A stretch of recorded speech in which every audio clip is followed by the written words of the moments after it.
Faut-il supporter les sautes d'humeur de Donald Trump lorsque l'on fait de la gestion de patrimoine? Répondons officiellement avec cette émission, non. Nous avons pris le parti aujourd'hui de nous déconnecter des mouvements de marché à court terme pour essayer d'avoir une véritable réflexion patrimoniale qui ne se consiste pas à faire des mouvements perpétuels, mais d'essayer de réfléchir avec un temps long. Justement, à propos de temps long, notre émission va être longue, 1h30. Je n'en dis pas plus. Tout de suite, générique. La Française, pôle d'expertise multispécialiste de gestion d'actifs du Crédit Mutuel Alliance Fédérale, vous présente Et plus encore.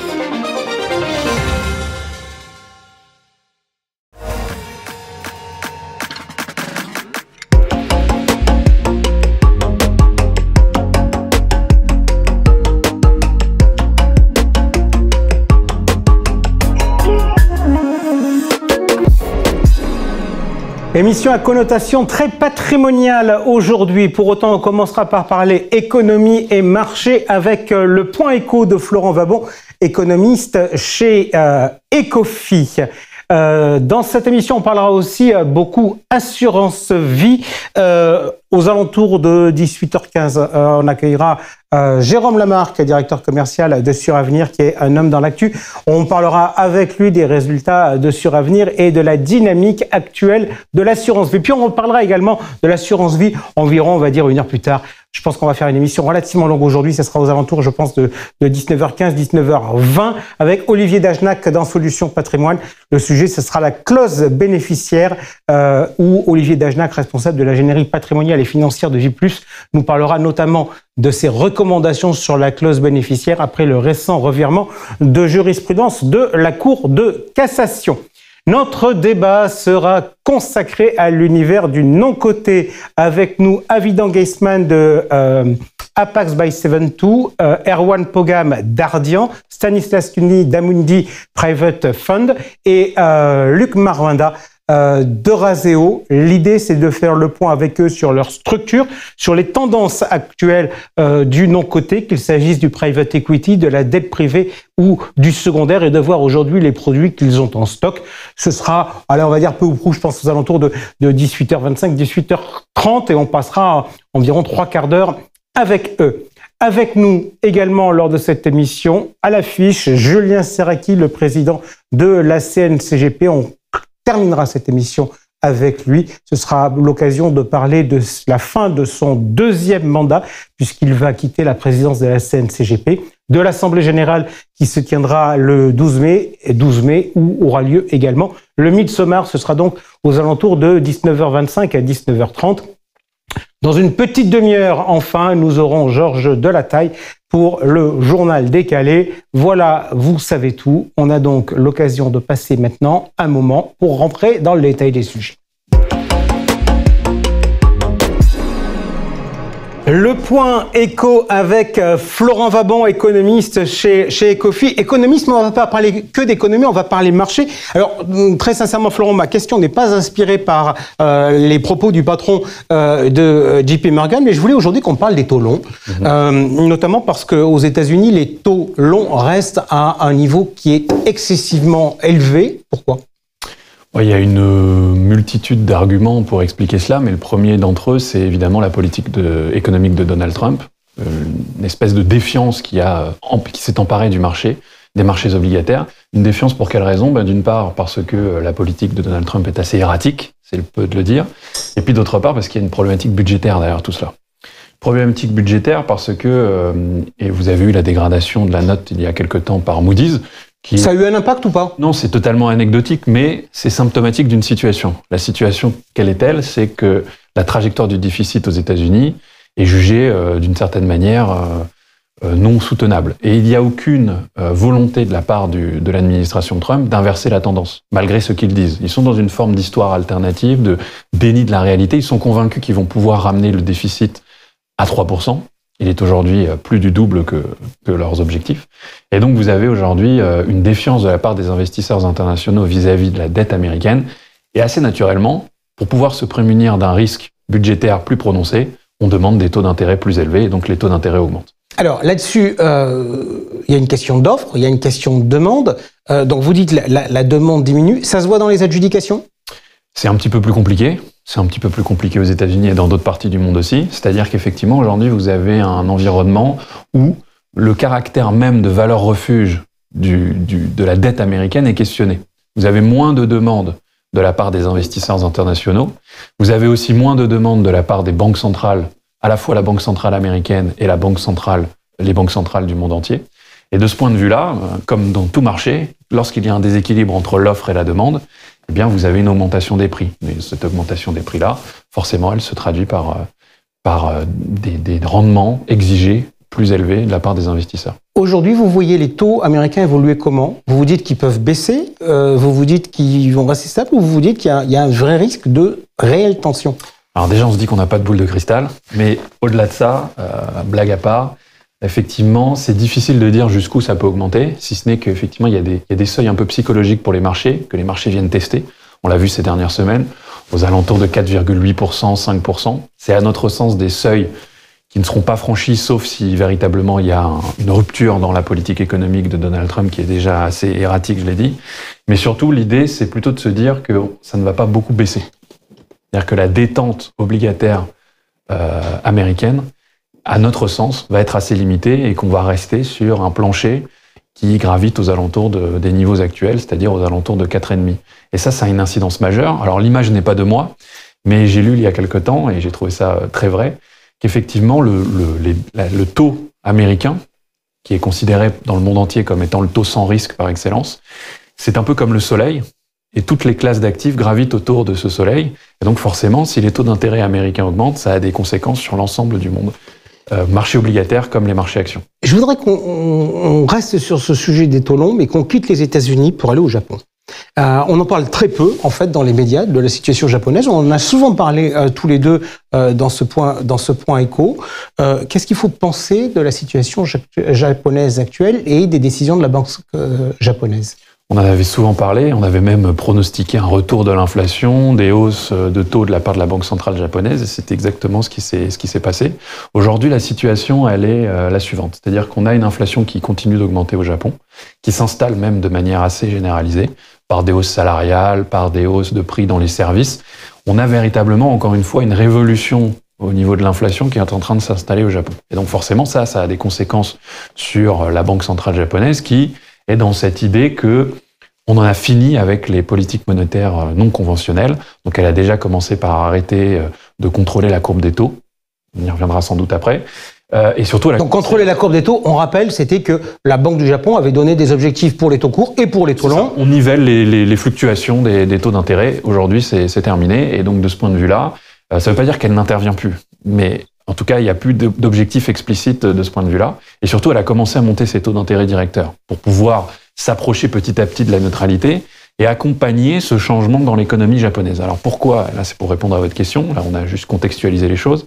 Pourquoi est-ce que c'est important? C'est important parce que les investisseurs japonais, et notamment les assureurs japonais, détiennent un stock assez conséquent de dettes obligataires internationales, notamment françaises, en ce qui nous concerne, mais aussi américaines.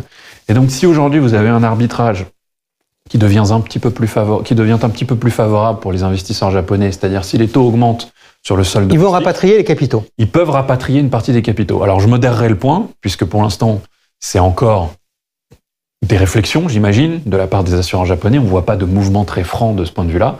Et puis surtout, il ne faut pas oublier que quand on a un portefeuille d'actifs obligataires, il faut toujours diversifier. Donc, ils ne vont pas jeter la totalité de leurs dettes obligataires internationales du jour au lendemain, mais c'est un risque et il faut s'en soucier. Quel impact peut avoir le Japon sur les investisseurs internationaux? Parce que là, vous parlez des assureurs japonais. Il semblerait qu'un certain nombre d'investisseurs internationaux trouvaient que le Japon était un très bon pays pour emprunter pas cher et pour aller acheter des actifs partout à travers le monde qui rapportaient plus. Est-ce que la décision de la Banque du Japon de remonter les taux ne va pas mettre fin à ce genre de pratique? Alors, on a eu des petites secousses l'été dernier. On verra si cet été ça se reproduit. Effectivement, vous avez des investisseurs internationaux qui profitent de ce différentiel de taux d'intérêt pour pouvoir générer des profits. Pour le moment, ça ne s'est pas encore totalement arrêté. La Banque centrale japonaise a certes augmenté ses taux, mais de manière assez modeste pour le moment. Et nous, on anticipe qu'elle va continuer de le faire, un petit peu plus sans doute que le marché l'anticipe. Mais ça ne va pas prendre des proportions non plus spectaculaires. Encore une fois, il y a cette idée de faire quelque chose de graduel pour pouvoir accompagner la hausse de l'inflation, mais pas non plus la tuer dans l'œuf. Puisqu'encore une fois, contrairement aux autres banques centrales, la Banque du Japon, elle souhaite que l'inflation se réinstalle dans l'économie japonaise, parce qu'il faut le rappeler, ça fait des décennies qu'il y a une faible inflation, voire de la déflation. Et je profite, je tisse le lien avec ce que j'ai dit au tout début sur le fait que on avait moins de demandes, plus d'offres sur le papier américain. En réalité, le cas japonais est assez symptomatique de tout cela aussi, c'est-à-dire que vous avez une régionalisation plus marquée des investissements obligataires et vous avez moins de demandes pour les actifs étrangers, et notamment américains, avec un rapatriement des capitaux, et ça se voit aussi d'une certaine manière en Europe. Je voudrais qu'on vienne à la situation européenne avec cette lecture offre-demande de papier. Grand changement, l'Allemagne va lever beaucoup de capitaux pour relancer son activité économique. Qu'est-ce que ça va avoir comme conséquence sur le marché obligataire? Ça en a déjà eu, puisqu'on l'a vu, on a franchi une sorte de marche, ne serait-ce que sur le taux d'intérêt à 10 ans allemand, donc le taux auquel emprunte l'État allemand aujourd'hui. On a franchi une marche et on a du mal à la redescendre parce que les investisseurs se disent que le plan qui a été annoncé, donc on le rappelle, un plan de réarmement et de dépenses dans les infrastructures, j'insiste sur ce point parce qu'on parle beaucoup de réarmement, mais il y a aussi beaucoup de dépenses qui sont prévues dans les infrastructures, notamment les infrastructures vertes. Et ça a des conséquences, c'est que on anticipe que la croissance allemande va être plus forte à partir de 2026, que l'inflation allemande va aussi, d'une certaine manière, suivre ce mouvement, sans rentrer dans les proportions qu'on a connues après la Covid. Mais quand bien même on a cette conjonction de ces deux éléments qu'on appelle la croissance nominale qui va augmenter, et donc assez naturellement, les taux d'intérêt allemands ont suivi ces perspectives-là. Le problème, c'est que ça a des conséquences... Ça va faire payer tous les autres. Exactement. Ça fait payer tous les autres, dont la France. Mais la France, il n'y a pas que ces soucis-là. Il y a un problème de croissance, il y a un problème politique, il y a un problème budgétaire. Donc après, on a une myriade aussi de facteurs idiosyncratiques. On a de la chance, on n'a pas été dégradé. Non, effectivement. Mais après, comment dire, je ne serais pas aussi... j'ai pas envie de verser dans le catastrophisme, puisqu'effectivement, je pense que et vous l'avez vu à de nombreuses reprises quand je viens dans les émissions, on est assez optimiste sur le profil de croissance de la zone euro, et on l'est encore plus depuis qu'il y a eu les plans que je viens d'évoquer pour l'Allemagne. Donc ça veut dire plus de croissance aussi par effet cascade, des retombées positives pour l'économie européenne dans son ensemble. Donc en fait, on a des conséquences sur le marché obligataire, mais les conséquences sur le marché obligataire répondent aussi à des tensions mondiales, notamment qui viennent des États-Unis. On a également des répercussions positives, à notre sens, pour la croissance économique à partir de la fin de l'année 2025 et surtout sur 2026 et au-delà. Et donc ça pourrait aussi tempérer un peu les effets négatifs que l'on peut attendre vis-à-vis des droits de douane qui sont imposés par Donald Trump. On vient sur les taux courts, on est mardi soir. Jeudi, il y a une réunion demain et jeudi, il y a une réunion de la BCE avec une conférence de presse de Christine Lagarde. Est-ce que la situation économique justifie une nouvelle baisse des taux? Voilà, je ne vais pas vous étonner, on est toujours sur le même postulat chez Ecofi, c'est-à-dire qu'on anticipe qu'il va y avoir une baisse de taux jeudi. J'ai envie de dire, c'est sans surprise, tout le monde le pronostique. Et il y en aura d'autres? Et c'est là où on se différencie un petit peu, c'est qu'on pense qu'il n'y en aura plus après. Pour quelle raison? C'est que, alors d'une part, c'est vrai que tout conspire pour qu'il y en ait d'autres. Et c'est là où j'essaye de temporiser un petit peu les anticipations du marché.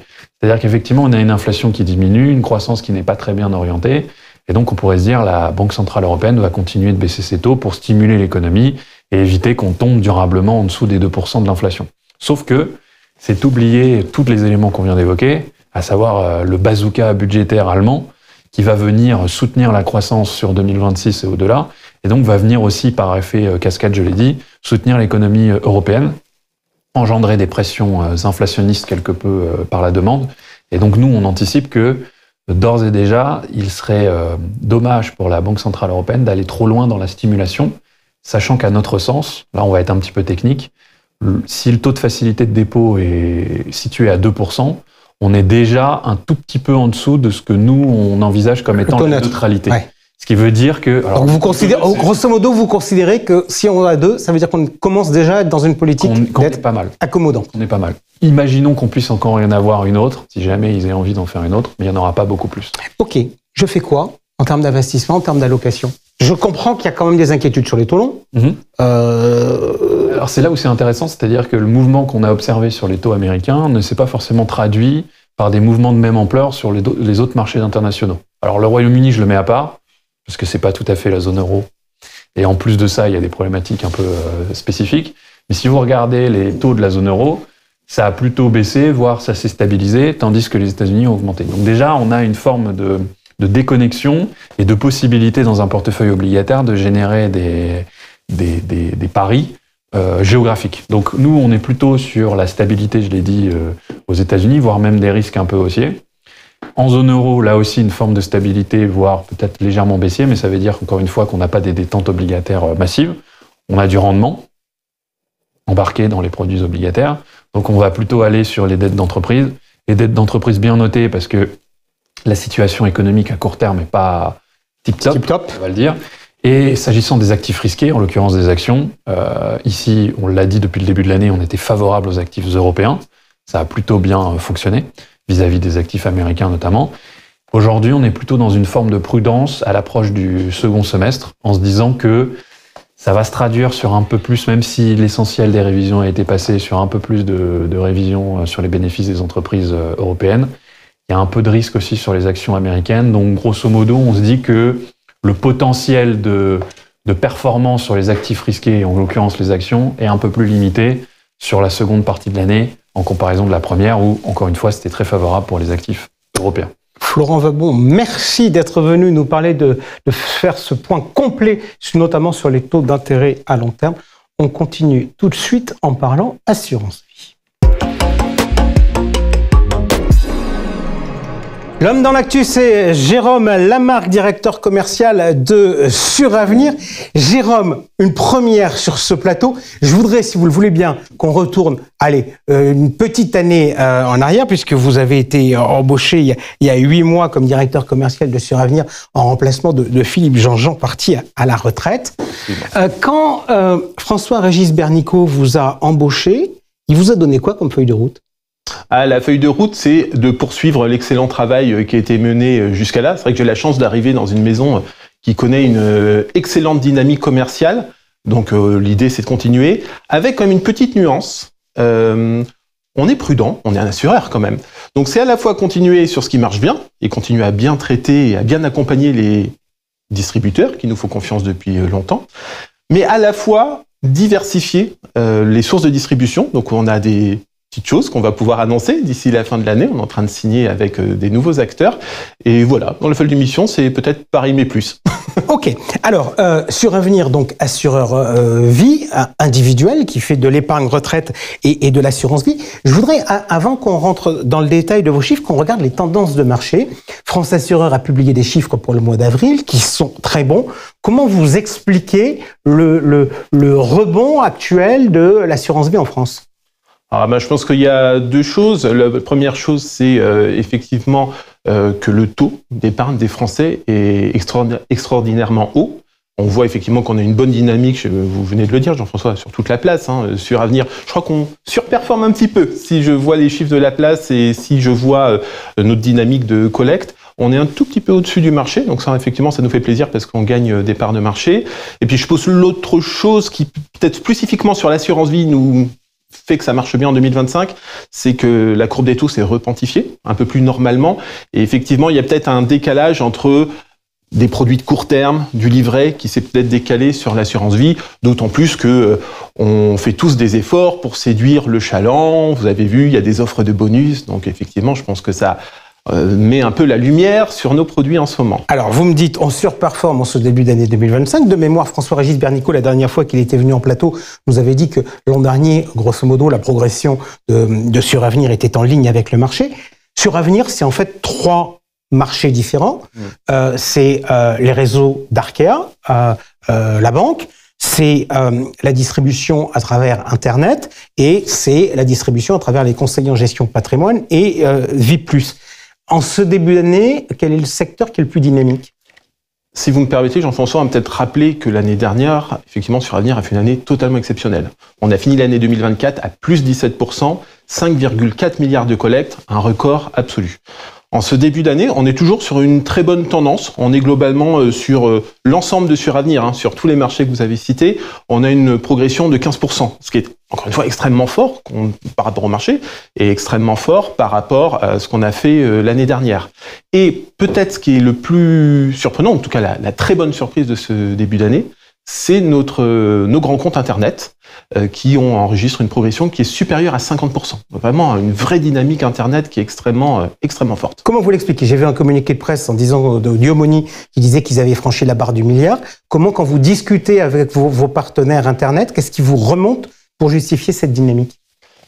Je pense qu'il y a plusieurs choses. Il y a, je l'ai dit, il y a ce côté bonus. On met en avant l'assurance vie.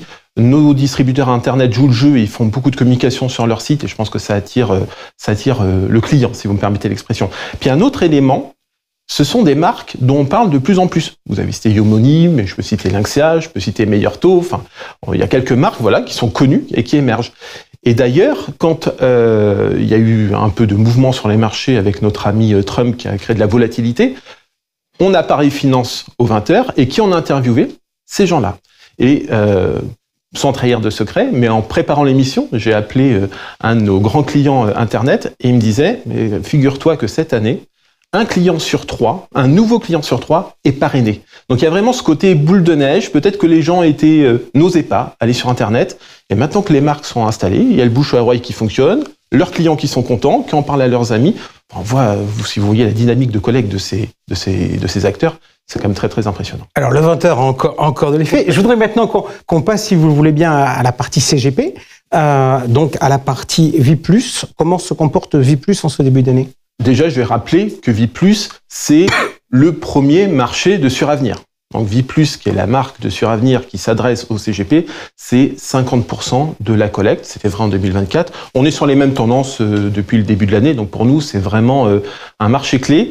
Je suis encore surpris parce qu'effectivement, après une année, l'année dernière, Vie+, c'était 20% de croissance. Donc c'est extrêmement fort. Oui, François-Régis Bernicot, de mémoire, m'avait dit la dernière fois que l'objectif, c'était de maintenir, voire un peu de baisser, c'était pas trop grave, mais les chiffres étaient considérés comme étant excellents. Ça monte encore. Je sais pas s'il va être contrarié, mais on est encore à plus 7. Donc, on a un très très beau début d'année sur le marché des CGP, mais on n'a pas dit notre dernier mot. On investit beaucoup, on a une équipe commerciale qui est extrêmement présente sur le terrain et on a envie que ça continue. On a envie d'avoir des nouveaux clients. Enfin, on est très ambitieux. Qu'est-ce qui marche en unité de compte? Qu'est-ce qui marche, pas qu'en unité de compte, en support? Si vous regardez les dynamiques au niveau des supports sur Vie+, c'est quoi qui se distingue? Le boost du fonds en euros? Ouais, mais alors j'avais commencé par ça, Jean-François. Je regardais évidemment les chiffres pour préparer l'émission. Le taux d'UC, en tout cas, alors globalement c'est sur Avenir et vraiment spécifiquement sur Vie+, n'a pas bougé par rapport à l'année dernière. Voire, alors globalement sur Suravenir c'est stable et sur Vie+, je crois qu'on a un tout petit peu augmenté par rapport à l'année dernière. Donc il y a quand même l'attrait du fonds euro parce que ça a extrêmement bien marché et je vous confirme que c'est le premier support en termes de collecte et c'est assez logique. Le reste c'est quoi? C'est structuré? Alors j'ai regardé tout simplement les 14 premières lignes qui auront fait plus d'1% de la collecte depuis le début de l'année. Voilà. Donc 14 lignes, ça fait 40% quand même. Hein. Donc on voit quand même une certaine concentration. Qu'est-ce que je vois dedans? Je vois de l'obligataire. Donc de l'obligataire court terme, de l'obligataire un peu plus moyen terme, les fameux buy and hold qui marchent bien depuis de nombreuses années. Et vous l'avez cité, ça sera une surprise pour personne, énormément du MTN dans ces 14 premières lignes. On parle les produits de Vie+. Il y avait eu un produit qui avait été créé il y a de cela quelques années, mais c'est plutôt des produits qui ont tendance à vivre. Ces produits, ils ont vocation à évoluer. Vous avez des choses pour me rénover mes contrats? Alors, vous essayez de me tirer les verres du nez. Oui, en fait, je vais pas en dire plus ce matin, mais on a une grande innovation qui va sortir sur Patrimonia pour Vie+. Peut-être avant pour un autre distributeur, mais on aura l'occasion d'en reparler. Et effectivement, voilà, ça c'est le sujet de l'année. Je vous en dis pas plus, on fait du teasing, mais effectivement, il y a une innovation qui est assez sympa, qui est en préparation. Ok, donc on se retrouve à Patrimonia, on fêtera non seulement votre arrivée il y a un an, mais également une innovation. Dernier point que je voudrais aborder avec vous, on a parlé produits, on a parlé support. Vie+ est habitué à ce plateau. On parle souvent outils. Oui. En se disant que le besoin des CGP ne se limite pas aux produits, mais également aux outils qu'on leur fournit. Il y a des nouveautés Alors, il y a deux choses en fait pour répondre à votre question. Le premier point, c'est que le teasing dont je viens de parler prend beaucoup de place. Donc c'est vraiment ça le point central. Néanmoins, c'est pas pour ça que tout est arrêté. On a, depuis le début de l'année, proposé une évolution d'Oriadis, qui est le portail à destination des CGP, sur lequel ils peuvent consulter leurs clients, faire un certain nombre d'opérations. Et effectivement, on était à l'écoute. On a fait une opération qui a été créée l'année dernière, qui s'appelait Vie Plus à l'écoute, où on a pris l'avis de nos distributeurs CGP et ils nous ont dit sur le site il y a telle et telle amélioration qui devrait être faite, ça nous ferait gagner du temps et ça serait plus agréable. Et ça a été fait au début de l'année. Donc tout au long de l'année, effectivement, on va être à l'écoute pour apporter des quick wins, comme on dit en bon français, pour apporter toujours plus de confort parce que c'est central. Et on voit le taux d'utilisation de nos outils digitaux qui est extrêmement fort. Merci beaucoup Jérôme d'avoir été avec nous. Et puis il y a un de vos petits camarades de Vie Plus qui sera avec nous tout à l'heure en fin d'émission. Maître Dagenac. C'est Maître Dagenac, Olivier Dagenac, qui sera tout à l'heure après le débat dans Solutions Patrimoine pour nous parler de clause bénéficiaire. Merci beaucoup Jérôme. Tout de suite, le journal décalé de Georges Delataille. La Française, pôle d'expertise multispécialiste de gestion d'actifs du Crédit Mutuel Alliance Fédérale, vous présente le journal décalé.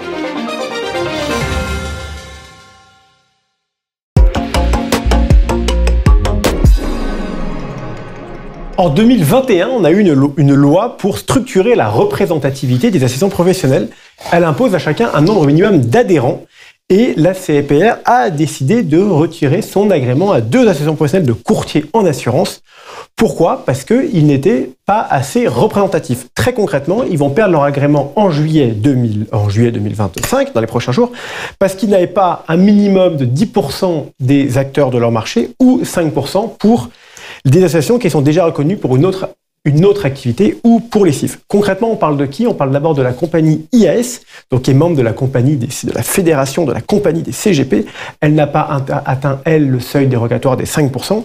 Face à cette situation, la compagnie IAS a tout de suite réagi et a annoncé son rapprochement avec la CNCF Assurance pour proposer à la fois à ses adhérents un partenaire de qualité et à la fois leur permettre de ne pas payer une double adhésion pour cette année 2025 et que donc ils puissent continuer sereinement leur activité. On parle aussi d'une autre association qui est l'AFIB, donc l'Association française des intermédiaires en banque assurance. Ils ont essayé de faire un partenariat avec Andia, donc Andia qui est très proche de la CSCA, mais cette association n'a pas fonctionné. Les adhérents de la FIB doivent donc très activement chercher un nouveau partenaire pour pouvoir continuer à exercer leur activité. Pour mémoire, ça ne concerne pas l'autre activité de la FIB qui concerne les IOB-SP. Est-ce que ça va lancer un mouvement de marché ? C'est pas impossible. On entend dans les couloirs quelques bruits d'associations qui voudraient fusionner ensemble pour vraiment avoir une taille plus conséquente et être beaucoup plus représentative sur le marché. Qu'est-ce que vous voulez que je vous dise ? Je vais vous raconter ma life. Déjà, pour être très franc, vous savez que j'ai jamais été trop fan de l'autorégulation. Je pense que s'il y a des gendarmes, ils sont là pour faire leur boulot. Et à l'époque où je me prenais des prunes sur le parking de la gare Montparnasse avec assermenté EFIA, je trouvais ça un peu zarbi. D'ailleurs, je profite d'ailleurs pour envoyer un petit message sur les sujets zarbi puisque j'ai pris mon téléphone. J'ai reçu un message hier. Bonjour Jean-François, on a commencé à étudier le potentiel d'investir dans l'autorité de contrôle prudentiel et de résolution dans le cadre de notre nouveau batch de financement. Sur quel numéro peut-on en discuter ? Donc, il y a des petits malins qui font croire que la CPR est à vendre. Ah. Original. On va changer, Jean-François, qu'il y a un paradoxe. C'est un paradoxe dans le monde des SCPI. D'un côté, j'ai les chiffres de la STIM 2024 et du début 2025 qui sont super encourageants. Concrètement, la collecte est repartie en hausse au dernier trimestre 2024 et ça se confirme avec 700 millions de collectes nettes au premier trimestre 2025.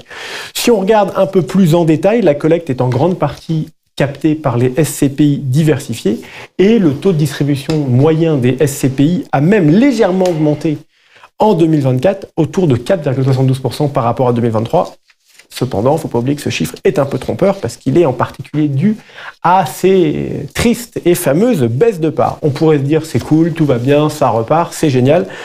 Mais de l'autre côté, on se rend compte que les épargnants, ils ne comprennent rien au SCPI. Très concrètement, une étude de l'AMF a regardé, qu'est-ce qu'elle nous dit ? Les mécanismes de liquidité des SCPI et des OCPI, ils ne la comprennent pas, ils pensent tous à la performance.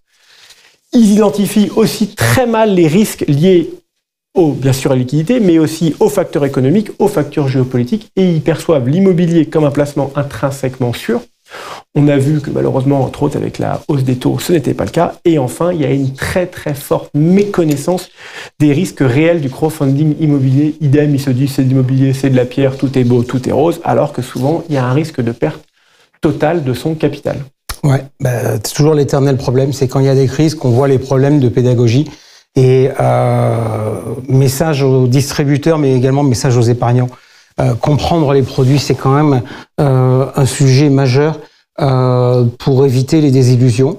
Alors par chance, des crises, il n'y en a pas tous les jours, mais quand il y en a, c'est pas très bien pour le marché de l'épargne en général, quand effectivement on se rend compte qu'on n'avait pas compris ce qu'on achetait. Je vais compléter, épargner dans quelque chose qu'on ne comprend pas, c'est utopique. Une belle erreur. Mais bon. Jean-François, je t'emmène en Méditerranée. Enfin, Norcia emmène chaque année en Méditerranée un certain nombre de CGP. Ils publient aussi une nouvelle version de leur baromètre avec quelques enseignements. Qu'est-ce qu'on voit dans un marché incertain avec les États-Unis en retraite, une Europe plutôt en croissance, portée par quoi? Par le retour du secteur bancaire. L'incertitude demeure, avec bien entendu l'effet Trump qui souffle le chaud et le froid, entre autres avec ses chers droits de douane.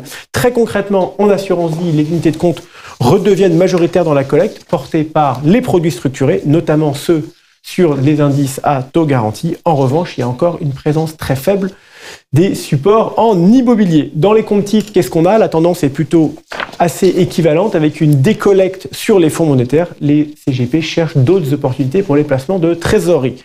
Pour résumer, les clients des CGP, ils cherchent quoi? Ils cherchent de la sécurité et du rendement en favorisant l'assurance vie.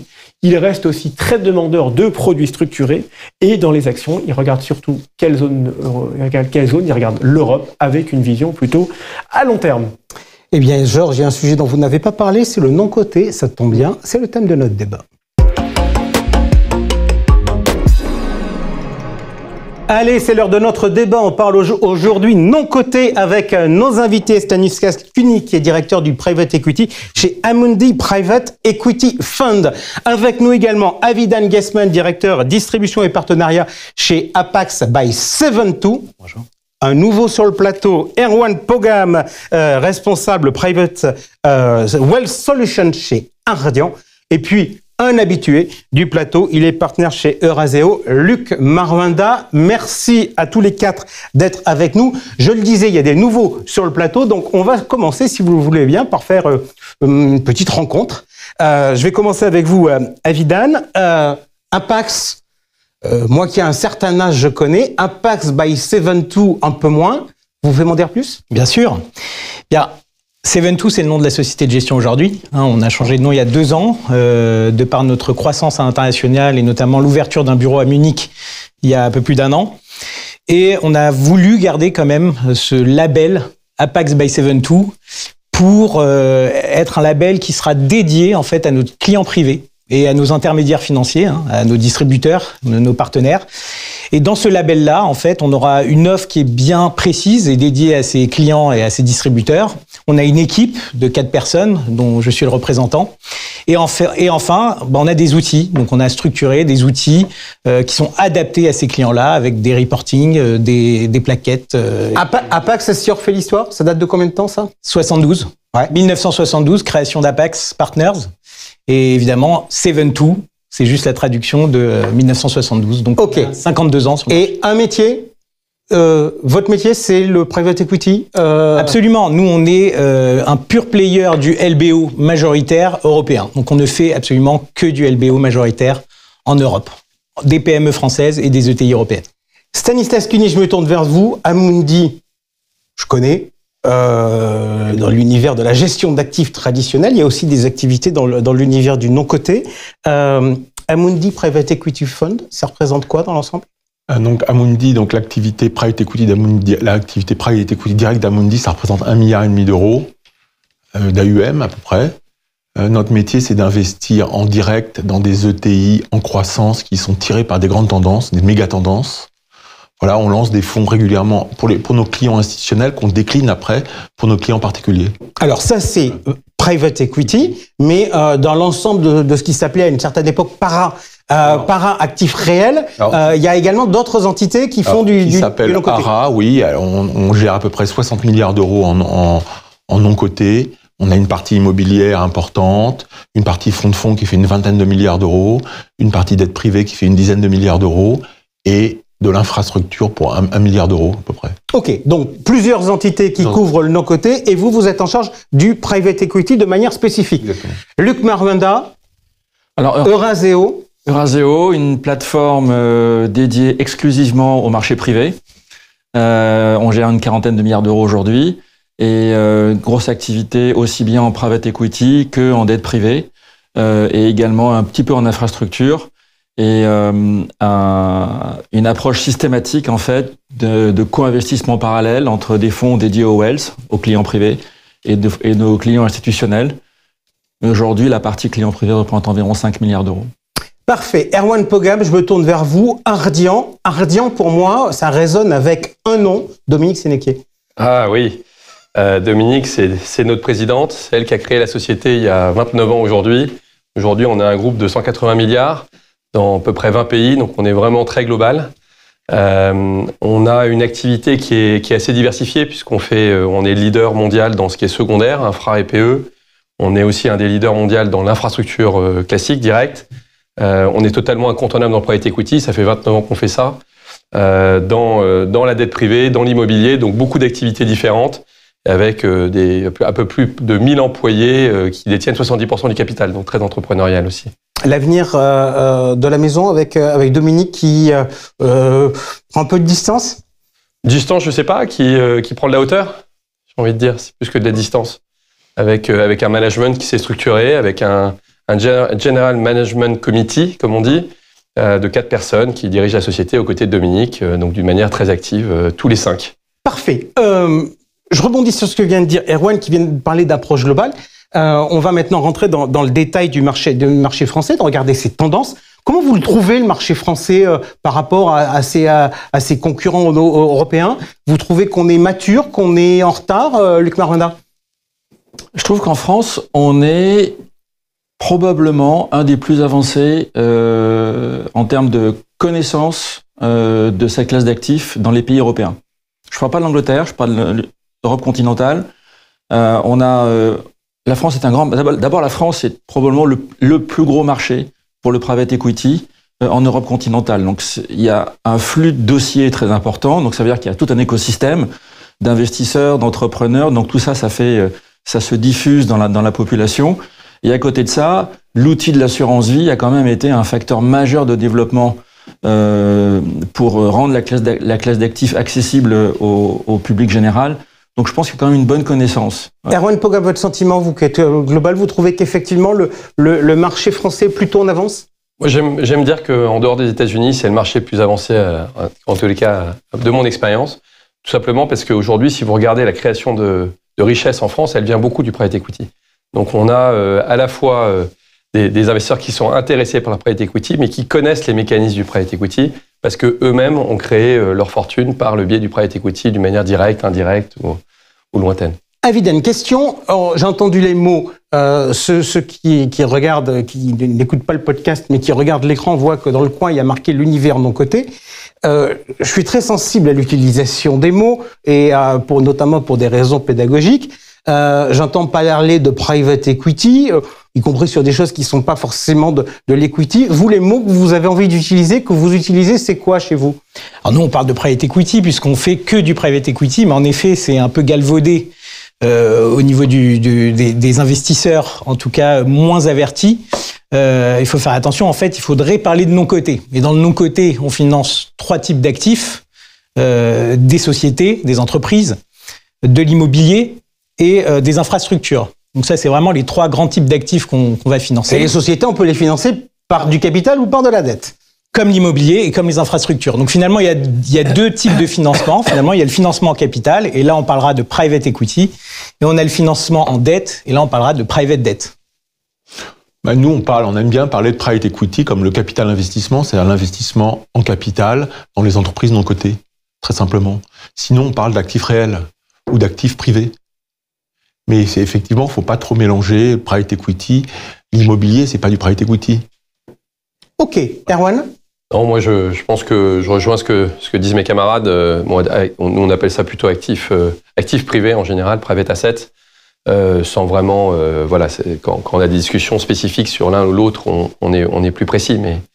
Ok, actif privé? Oui, complètement, parce que surtout quand on a plusieurs stratégies d'investissement actifs privés, c'est-à-dire entre actifs non cotés en opposition au marché coté.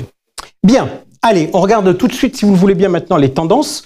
On va regarder vos résultats en termes de collecte sur l'année 2024 et sur le début de cette année 2025 pour voir un peu comment les choses bougent. Stanislas, je commence avec vous. Comment vous trouvez le marché actuellement? Je trouve le marché très bon. Ce qu'on disait, c'est que le marché français est quand même très dynamique. C'est le plus gros marché européen. Il attire pas mal de capitaux étrangers. On était, je pense qu'avec quelques-uns d'entre vous, vos confrères, on était à Dubaï il y a pas longtemps. On se rend compte que les clients de cette région qui avaient un peu délaissé le private equity français ou européen, ils reviennent suite à ce qui se passe aux États-Unis. Donc, je pense qu'il y a une bonne dynamique en ce moment. Expliquez-moi. Ce qui se passe aux États-Unis, ça veut dire quoi? C'est Trump rapatrie les capitaux en Europe? Non, mais il y a Trump qui crée beaucoup d'incertitudes sur les marchés américains et de l'inquiétude auprès des investisseurs internationaux. Donc, nous, ce qu'on observe, c'est des flux de capitaux en Europe. L'Europe rassure. Et l'Europe rassure, exactement. Et ça, c'est très positif, je pense, pour notre industrie. Notre industrie de private equity, elle a délivré en termes de performance. Nous, nos fonds se portent très bien. Ils ont des très bonnes perfs. Nos collègues sont bonnes aussi, que ça soit en retail ou en institutionnel. Donc, on est très content du marché actuellement. Luc Marmanda. 2024 était une bonne année. Le groupe a publié, comme on est coté, le groupe a publié 4,3 milliards, je crois, de levée globale, dont 940 millions d'euros de levée en private wealth. Donc ça veut dire que grosso modo, les clientèles particulières, ça fait un quart de à peu près 22-23%. 22-23%, donc c'est à peu près stable par rapport à l'année précédente, je crois. Oui et non, parce qu'en fait, on est très stable au niveau du private wealth et les institutionnels, ça peut être un peu plus fluctuant parce que c'est un peu plus sensible à l'évolution des marchés. Et c'est bien la raison pour laquelle, d'ailleurs, chez Eurazeo, on essaie d'avoir les deux sources de financement, puisque le wealth est beaucoup plus stable, en général, que le financement qui provient de marchés institutionnels. Erwan, votre sentiment, justement, sur la collecte d'une part, et sur la différence entre les marchés avec le wealth et les institutionnels. Est-ce que le wealth est moins volatile que les institutionnels? Alors, nous, c'est une bonne année, 2024. 2025, je pense que ça va être encore meilleur. En wealth, je parle. D'une manière générale, pour Ardian, c'est des très bonnes années également en termes de levée de fonds. Je crois que l'année dernière, c'était notre deuxième année record. Donc, c'est quand même un contexte plutôt très porteur. Nous, si vous voulez, la stabilité, elle dépend aussi beaucoup des solutions que vous allez mettre en œuvre et des fonds qui sont disponibles. Parce qu'il y a certains fonds qui sont très globaux, qui se vendent aussi bien aux États-Unis qu'en Asie, qu'en Europe. D'autres fonds qui ont une clientèle, une base d'investisseurs qui est un peu plus locale. Donc, il y a un peu plus de volatilité peut-être que chez certains de nos compétiteurs. Qu'est-ce que vous avez justement, quelles sont les tendances que vous constatez entre private equity, secondaire, dette? Où est-ce que vous voyez les dynamiques aujourd'hui? Le secondaire, ça reste, si vous voulez, le cœur du portefeuille de pas mal d'investisseurs en private equity au niveau global. Et c'est vrai que c'est là où on a fait les plus belles collectes. C'est plus de 20% de la levée du dernier fonds de private equity secondaire, qui est la plus grosse plateforme au monde. Donc, c'est des montants qui sont considérables. Mais on a aussi de très beaux résultats sur d'autres typologies de fonds, typiquement l'infrastructure. On travaille avec 4 grosses plateformes de wealth management sur notre dernier fonds d'infrastructure qui sont en cours de levée. Sur le private equity européen, on a réussi à lever en Asie, aux États-Unis, en Europe, avec une des plus belles marques de la place. Donc on arrive à faire des choses assez étonnantes sur des typologies de fonds auxquelles on n'est pas forcément attendu. Sur ce sujet, le retail, nous on lève en permanence. On a toujours des fonds à vendre en retail, en private equity en tout cas. Et sur les institutionnels, c'est plutôt des levées de campagne. C'est-à-dire qu'on lève un fonds tous les 3 ans, 3-4 ans. Donc par exemple, nous l'an dernier, on n'avait pas de fonds en private equity direct. On n'avait pas de fonds en collecte, en levée. On en a un cette année. Donc vous voyez, c'est difficile de comparer. D'accord. Aviden, la réaction, est-ce que vous m'avez dit tout à l'heure, nous on est un pure player, on fait du private equity, on fait du LBO, donc private equity, on va être honnête, si on regarde dans l'échelle des risques des produits, c'est les produits qui ont les niveaux de risque les plus élevés. Est-ce que ce segment-là est pas, entre guillemets, celui qui souffre un peu le plus dans l'environnement actuel? Probablement. Depuis la hausse des taux, c'est probablement une des parties qui souffre le plus, mais ça dépend de qui et où est-ce qu'on est situé. Nous, chez Seven2, on souffre pas du tout. L'année dernière, c'était une très très bonne année. On a déployé le portefeuille en faisant 5 opérations d'investissement majoritaires. On a sorti 3 investissements du portefeuille également. Donc on voit que ça tourne pas mal. C'est vrai qu'on voit qu'il y a des acteurs qui sont probablement plus sur le large cap, qui ont plus de mal à déployer ou à céder des participations. Nous, sur le small et le mid, c'est un peu moins le cas. Et si je reviens sur la question de la collecte, on a connu une très très bonne année aussi en 2024. Sur le retail, sur nos partenaires distributeurs qui ont vraiment contribué à une très très belle collecte sur notre fonds Evergreen, mais également sur les institutionnels où on connaît également une collecte hyper intéressante sur 2024 et qui va s'accélérer probablement sur 2025. On va faire un petit jeu tous les deux, avec tous les deux, pour faire un peu le point sur le private equity. Est-ce qu'aujourd'hui la concurrence à l'achat est moins importante qu'il y a 2 ans? Non, je dirais pas ça.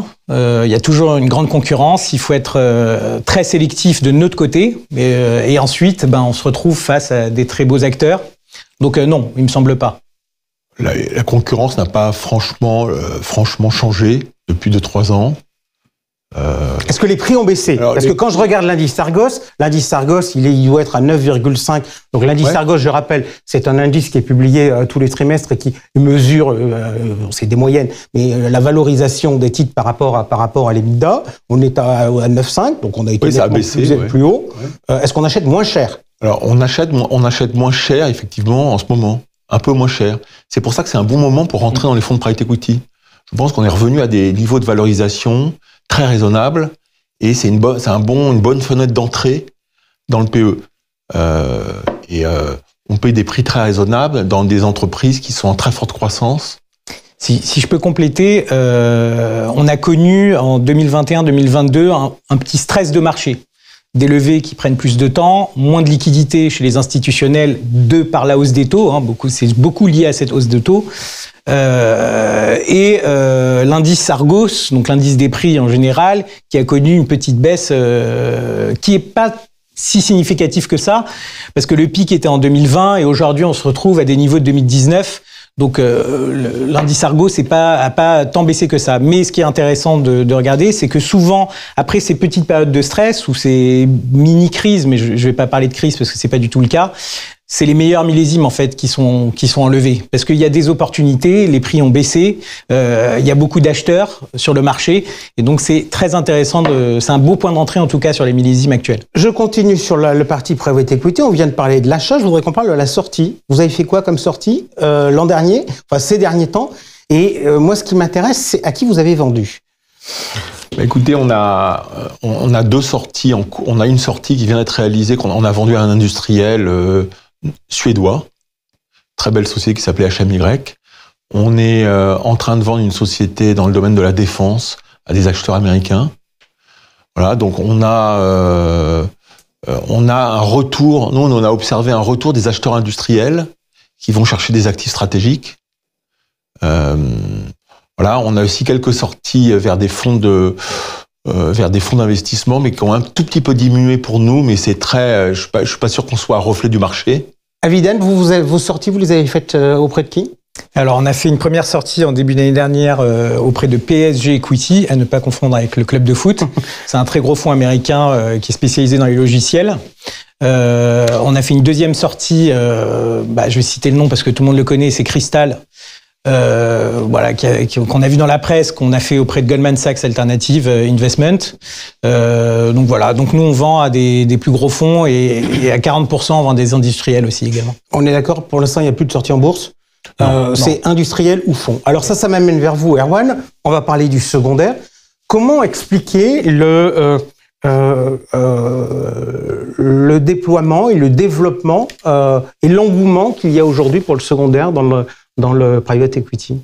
Alors c'est important, il faut bien séparer dans le secondaire ce qui est LP-led, donc ce qui est les investisseurs qui veulent se séparer d'une partie de leur portefeuille, et le GP-led, ce qui est des fonds de continuation, entre guillemets, donc les sorties dont on parlait tout à l'heure. Donc c'est vraiment deux mondes un peu différents, et on réunit tout ça dans un même nomenclature qui est secondaire. Sur la partie secondaire, LP-led, ce qui se passe simplement, c'est que ça devient quelque chose de tout à fait usuel.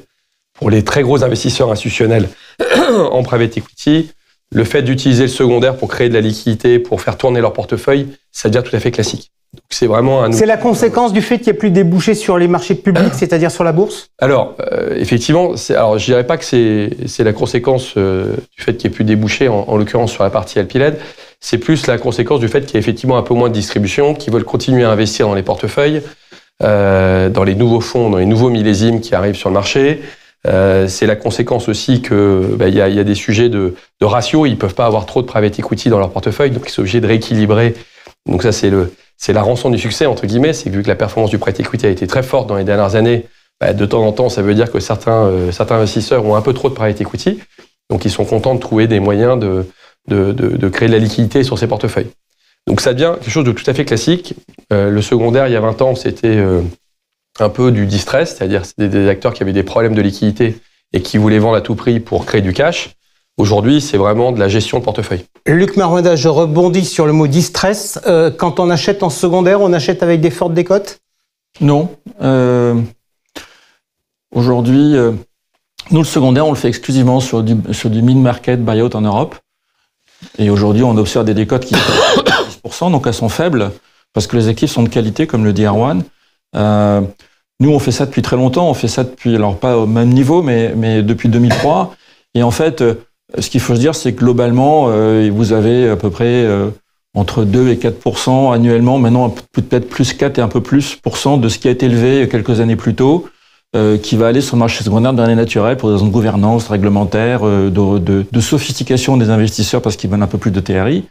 Et nous, on adore cette stratégie parce qu'en fait, on a de la diversification immédiate, on rachète des portefeuilles. C'est des transactions qui à chaque fois font ça commence à 50, 100 millions d'euros, ça peut être de plusieurs centaines de millions d'euros, premièrement. Donc on a de la diversification, on voit ce qu'on achète parce qu'on achète du blé en herbe, des choses qui ont des histoires qui ont déjà commencé, donc on va sortir plus rapidement.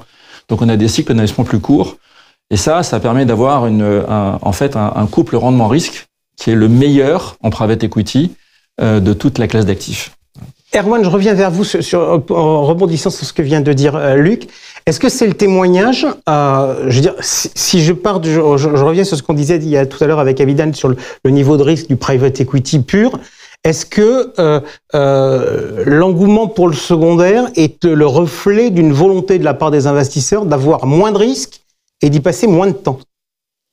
Alors, c'est un outil de diversification. Donc, diversification, ça veut dire moins de risques et passer moins de temps, parce que tout de suite, vous allez acheter un portefeuille très, très complet.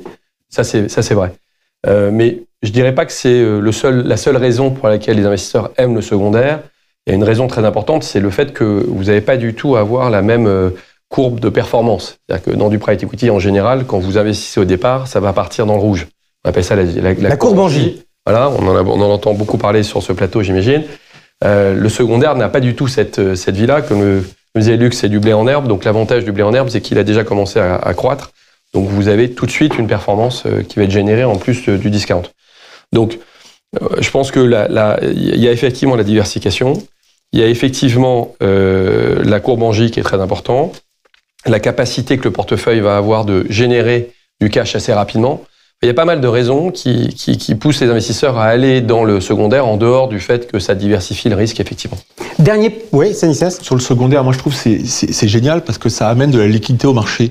Aujourd'hui, on n'a aucun problème à sortir d'un beau fonds. Nous, on a fait une sortie secondaire il y a 2 ans. Pour nos clients, on a organisé une sortie secondaire sur un portefeuille de 70 millions d'euros à peu près, qu'on a vendu avec une prime par rapport à la NAV de 6%. Vous voyez ? Donc il y a une liquidité, et il y a une liquidité qui est assez facile. Donc une des critiques qui était faite au marché du private equity, c'est-à-dire c'est illiquide. Finalement, grâce à la croissance du marché secondaire, on trouve de la liquidité. Je voulais revenir sur les courbes en J. Les courbes en J, dans nos fonds, il n'y en a pas. Parce qu'on facture en fait les commissions de gestion, non pas sur les montants engagés dans les fonds, mais sur les montants déployés. Donc nos fonds instits ont quasiment pas de courbe en J, ou une toute petite qui peut durer un trimestre ou deux, mais en général, la croissance des NAV est dès la première année positive. Erwan, juste une dernière petite question sur le sujet du secondaire. Aujourd'hui, le marché secondaire, ça pèse quoi par rapport à la taille du marché du private equity? C'est des sommes, il y a beaucoup de choses qui ressortent en secondaire, ou finalement, aujourd'hui, c'est un potentiel qui reste très important? Je reprendrai le chiffre que Luc vient de mentionner, 4% des montants qui reviennent à peu près tous les ans du marché. Donc c'est des montants qui restent quand même assez limité, hein, mais ça suffit pour créer de la liquidité pour les investisseurs. Luc, alors je me tourne vers vous pour parler de la dernière sous-classe d'actifs, je dirais, dans le non-côté financier dont on n'a pas parlé, la dette privée. Là aussi, on a le sentiment que ça correspond aujourd'hui aux attentes des investisseurs. La dette privée, c'est un vaste débat. Tout le monde veut en faire aujourd'hui. Donc il faut rester extrêmement discipliné dans ses stratégies. Chez nous, on est exclusivement sur du small mid cap, en Europe continentale, les transactions qui sont inférieures à 100 millions d'euros, on est le seul prêteur. Je pense qu'il faut faire attention. C'est un marché qui intéresse beaucoup, qui apporte beaucoup de prédictabilité et qui, en fait, depuis maintenant pas mal d'années, finalement offre, on prête à taux variable, hein, donc finalement offre là aussi un ratio rendement risque très intéressant et au final des rentabilités brutes qui sont pas très éloignées de ce qu'on peut trouver en private equity, puisqu'on est sur des rentabilités brutes qui sont entre 9 et 10%. Donc ça reste une classe d'actifs très intéressante et c'est la raison pour laquelle elle génère tellement de demandes aujourd'hui. Je voudrais qu'on aborde un sujet. Il s'est passé quelque chose non neutre, on va dire, en 2022. Ça a été la hausse des taux, notamment la hausse des taux longs. Qu'est-ce que ça a changé pour vous? Donc, Avidane, vous nous avez dit que ça avait eu un impact sur les valorisations, sur l'indice Argos. Est-ce que ça a changé d'autres choses, notamment dans l'univers concurrentiel? On a souvent eu ce débat sur le plateau sur le côté de la concurrence des poids termes face au SCPI. Est-ce que vous avez vu des différences de comportement liées à un environnement concurrentiel différent en raison des taux? Alors oui. Clairement, en 2022-2023, donc on a connu cette hausse de taux et évidemment, si je rentre dans l'assurance vie française et sur la collecte des FCPR, en tout cas nous, on a connu un ralentissement de par le fait que les assureurs proposaient des fonds euros avec des taux boostés. Donc évidemment, quand on a un capital garanti qui va proposer un rendement à 5 ou 6%, bah là, ça commence à être très compétitif en termes de performance, évidemment, et surtout de profil de risque. Vous avez eu un essor exponentiel des produits structurés avec capital garanti. Je suppose que vous en avez également parlé quelques fois. On a même lu le rapport de l'AMF et de la CPR. Voilà, donc qui représentait parfois 50% de la collecte des UC auprès, même parfois plus, de la collecte des UC auprès des assureurs sur le marché, en 2022 notamment, et ça continue là en début d'année. Donc évidemment, ils ont pris énormément de place, et puis les fonds datés, les fonds à échéance, évidemment, qui se sont tous lancés en 2021-2022 et qui ont pris également beaucoup de place dans les allocations des distributeurs et des clients. Et donc forcément, ça a pris de la place sur les autres actifs et notamment les actifs réels. Alors, question, puisqu'il vient d'être question de l'assurance vie, est-ce que l'assurance vie est le canal incontournable de distribution de ces produits ou pas, Stanislas? Pour le retail, oui. Aujourd'hui, c'est, je crois, c'est 70% plus de 70% de la collecte des particuliers se fait via ce canal, donc c'est indispensable d'y être. Voilà. Erwan? Non, je pense que c'est extrêmement important. Je pense que l'assurance vie a fait, comme on le disait tout à l'heure, des progrès exceptionnels pour intégrer du private assets, des actifs privés au sein des unités de compte. Donc maintenant, on peut le faire. Donc ça, c'est très, très positif. Maintenant, c'est vrai qu'aujourd'hui, on va voir un peu quels vont être les effets des dernières évolutions réglementaires. pour pousser cette typologie d'actifs dans les unités de compte. Alors, on va y revenir. Luc, je me tourne vers vous sur ce sujet de l'assurance vie. Est-ce que l'assurance vie, c'est pas, mais des petits tickets qui certes sont nombreux? Est-ce qu'il n'y a pas d'autres choses à faire dans d'autres types d'enveloppes, par exemple le compte titre avec des solutions, des fonds pour bénéficier par exemple du 150 obétaire ou des choses comme ça? Est-ce qu'il faut dire que c'est toute assurance vie ou est-ce qu'il faut se dire finalement il faut avoir une vision un peu plus large? Non, il faut avoir une vision plus large. On parle à beaucoup de clients. Alors je suis d'accord, dans l'assurance vie, c'est une multitude des volumes très importants en nombre de clients sur des petits tickets, puisque les seuils d'accès en général sont pour certains, à quelques milliers d'euros. Donc vraiment, c'est très accessible et c'est une très bonne chose. Après, en fonction du profil du client, ça peut être un entrepreneur, comme vous le disiez, qui vend son entreprise, qui veut faire une opération 150 obétaires. Ben là, c'est pas dans le cadre de l'assurance vie, c'est forcément sur un fonds fermé, comme ce qu'on fait dans la tech avec nos fonds Entrepreneur Club. Mais par ailleurs, on a aussi une clientèle qui a besoin d'avoir une enveloppe assurance vie pour la transmission de son patrimoine, mais qui veut aussi avoir de la disponibilité sur des comptes titres pour peut-être avoir des profils un petit peu différents. Donc on a vraiment les deux, aussi bien sur des fonds evergreen que sur des fonds fermés. Mais c'est vrai que l'assurance vie, ça reste aujourd'hui à peu près les 3/4 de notre distribution. Avidan, vous, en termes de distribution, assurance vie ou plus large? Je suis totalement aligné. Oui, l'assurance vie, c'est le gros de nos flux, en tout cas sur le marché du retail. Et évidemment, il y a d'autres solutions. Nous, on ne propose pas de 150 0 obétaires, mais néanmoins, on a des fonds fermés qui sont également accessibles, des FPCI qui sont accessibles à partir de 100 000 euros. Et pour le coup, on voit qu'on a quand même une collecte assez importante aussi sur ces véhicules-là, qui sont un petit peu plus purs, avec, je dirais, une approche plus institutionnelle de l'investissement. Alors, puisqu'on est sur l'assurance vie, oui, Stanislas? Nous, on a beaucoup de collectes en compte titre ordinaire aussi, sur nos FCPR. Et on a aussi une collecte de plus en plus importante sur les plans d'épargne retraite. Alors du coup, je vais rester avec vous, parce que la question derrière l'assurance vie, il y a, est-ce qu'il faut faire aujourd'hui des fonds fermés ou est-ce qu'il faut faire des fonds ouverts, dits evergreen? Votre réaction à vous? On fait les deux. On fait les deux. Alors, en private equity direct, on fait beaucoup de fonds fermés et on continue à bien les vendre en assurance vie et en CTO. Donc, compte titre ordinaire. Et aussi dans les PER. Voilà. Mais on a aussi une offre d'Evergreen, qui est une offre plutôt de cross, qui est plutôt multi-actif. Et on a une offre côté non coté en pure equity, qu'on vient de lancer là en PER et sous la loi Industrie Verte en Altif 2.0. Avidan, Evergreen, plutôt chez vous?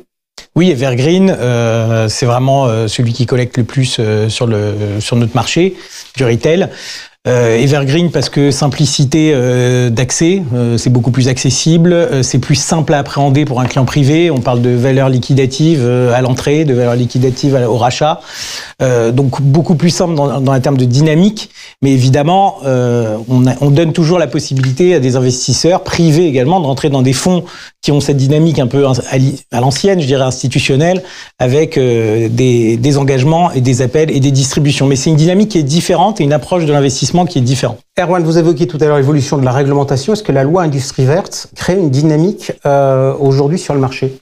Nous, sur la partie assurance vie et sur la partie notamment Evergreen, on a une demande qui est plus forte en 2025 qu'elle était en 2024 ou même en 2023. Donc la demande est là. Est-ce que la raison de cette demande vient de la loi Industrie Verte? Je pense qu'il faut demander aux assureurs. Je pense qu'il y a plein de facteurs qui rentrent en compte sur l'augmentation de cette demande. Mais je rejoins aussi ce que disent mes camarades. Nous, l'Evergreen représente moins de la moitié de nos collectes en France. Donc on a encore beaucoup de collectes auprès des clients privés sur des fonds fermés, en dehors de l'assurance vie également. Luc, vous aviez lancé un fonds Evergreen il y a déjà un certain temps. Donc on était bloqué au début et puis après on avait des fenêtres de sortie. Quand vous avez fait ce montage, vous avez évalué, j'imagine, les probabilités de sortie aux différentes échéances, etc. En pratique, vous constatez quoi? Vous constatez que les gens ont tendance à plus tenir leur fonds que ce que vous croyez ou à rester moins longtemps que ce que vous croyez?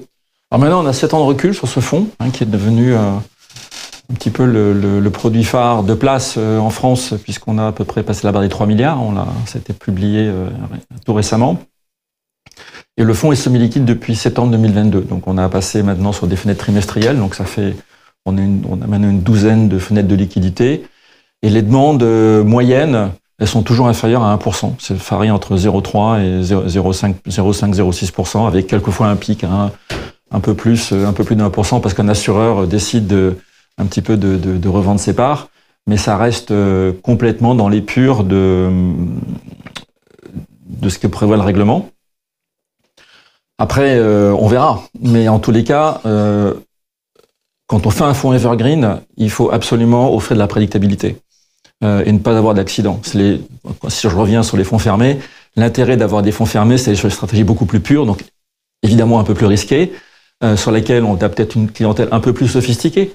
Mais sur les produits evergreen, on est vraiment sur du mass affluent, un nombre de clients très important qui nous font confiance parce que justement l'historique de performance, qui ne préjuge pas du futur bien sûr, est très prédictif. Ok, donc on est d'accord que sur l'Evergreen, il y a des contraintes de liquidité qui sont autorisées par le régulateur. Ça m'amène à évoquer 2 secondes les indicateurs de mesure de performance. Donc l'association professionnelle publie des chiffres, l'AMF a publié des chiffres sur les fonds grand public. Il y a eu de grands débats au moment de la loi Industrie verte. Tout à l'heure j'ai entendu parler, je crois que c'était Luc qui nous a parlé de TRI, taux de rendement interne. Stanislas, votre indicateur de mesure de performance préféré, c'est quoi? C'est le DPI. C'est quoi le DPI? C'est Distribution sur Paying Capital, c'est le ratio de ce que le client a reçu par rapport à ce qu'il a investi dans le fonds en cash. C'est un indicateur qui peut pas être manipulé du tout.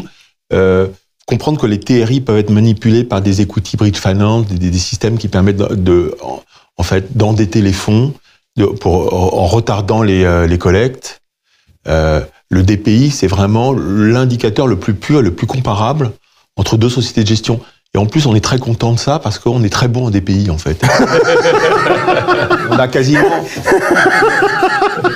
nos fonds, et c'est pour ça qu'on le met en avant, nos fonds, notamment, par exemple, notre méga tendance 1, qui est un millésime 2018, a un DPI qui est au-dessus de 1,5. D'accord, on est d'accord, c'est un fonds institut, lui, là. C'est un fonds institut, ouais, qui le place dans les top 10% des fonds de LBO en Europe. Qu'est-ce que vos indicateurs à vous? Parce que c'est vrai qu'on a entend le TRI, on entend le multiple, on entend... vous parlez en quoi? Moi, je veux que les gens puissent comprendre. Donc, c'est utile. Donc le TRI, je le bannis complètement de tout ce qui est communication auprès des clients privés. Et en fait, pour comprendre combien on a gagné d'argent, on prend la valeur de la part au début de l'année, la valeur de la part à la fin de l'année, on a fait tant de % de performance. Ça, tout le monde comprend. Et ensuite, après, on peut le cumuler par rapport au lancement du fonds. Et je pense que c'est le seul moyen compréhensible pour les gens. Combien j'ai gagné en net en comparaison une valeur d'entrée, une valeur de sortie. Alors, je suis d'accord avec Luc sur les fonds evergreen, absolument. C'est la performance de la valeur liquidative au point A jusqu'au point B sur 1 an, sur 12 mois glissants, sur 3 ans, depuis la création du fonds. C'est très clair et surtout, ils connaissent très bien parce que sur le côté, historiquement, c'est comme ça. Et le côté, ils le connaissent très très bien. Mais je suis plutôt d'accord sur les fonds fermés. Le DPI, c'est un indicateur qui est extrêmement important. C'est combien j'ai eu de retour sur mon engagement de départ. C'est extrêmement important. Et aussi, évidemment, le multiple net à la fin, ça veut dire combien de fois j'ai fait mon investissement de départ.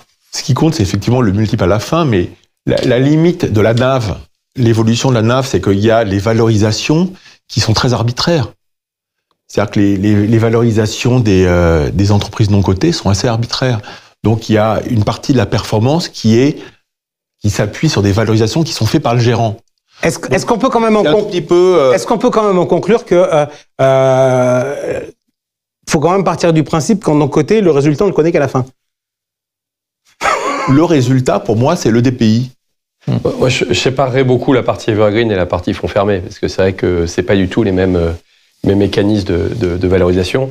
Je trouve ça assez intéressant. Je vous recommande de lire ce qui a été écrit par certains de nos pairs américains sur le sujet du multiple entre un fonds fermé et un fonds ouvert.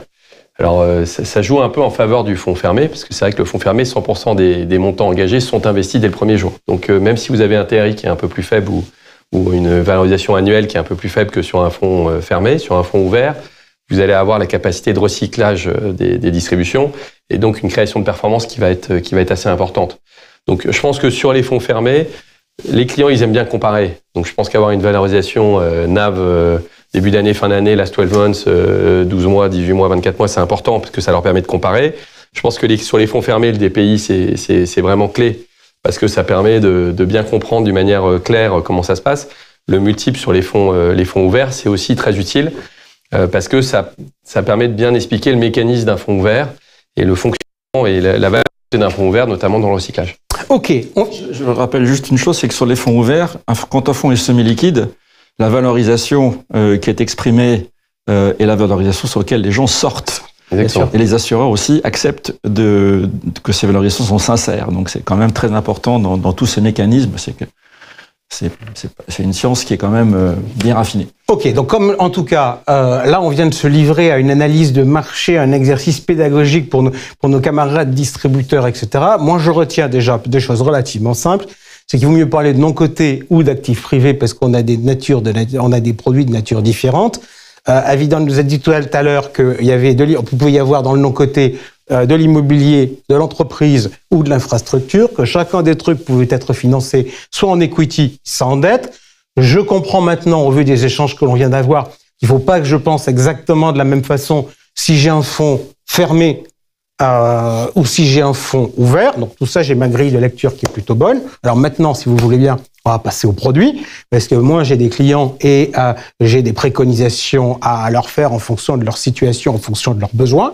Donc chacun, je vais vous challenger, un produit. Chez vous, Avidan, je commence avec vous. Le produit, chez vous, c'est quoi ? C'est les FCPR APO. Du coup, c'est notre fonds Evergreen qu'on a créé maintenant il y a plus de 4 ans. On gère à peu près 460 millions sur ce fonds-là, donc c'est le plus gros fonds aujourd'hui Evergreen en actifs cotés et en capital, donc en private equity pur. Donc c'est un fonds qui co-investit de manière systématique dans toutes les participations de nos fonds institutionnels. Donc on investit, le fonds APO investit au même moment que les fonds institutionnels dans nos participations et sort au même instant de raison que les fonds institutionnels de ces participations. Alors tout à l'heure, vous m'avez parlé de small et de mid. Il y a combien de small, il y a combien de mid, que je vois un peu le profil du produit? Il y a 27 sociétés en portefeuille. C'est les 27 sociétés aujourd'hui qu'on accompagne dans nos 2 portefeuilles mid et small. Et vous avez à peu près 50-50 en termes de nombre de sociétés.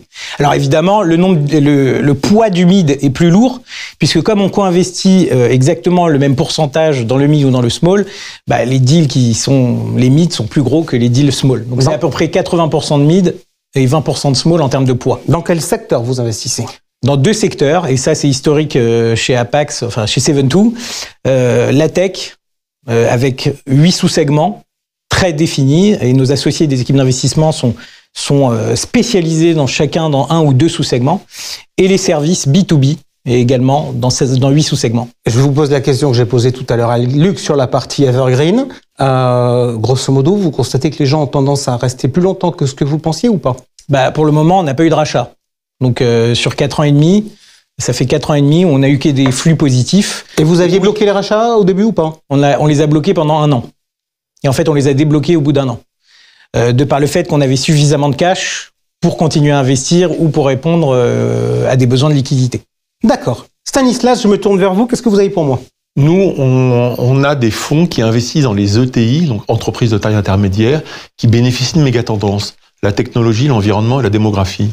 On n'a pas de vision sectorielle. On pense que la vision sectorielle, c'est une vision un peu arriérée ou, je suis désolé, ancienne du.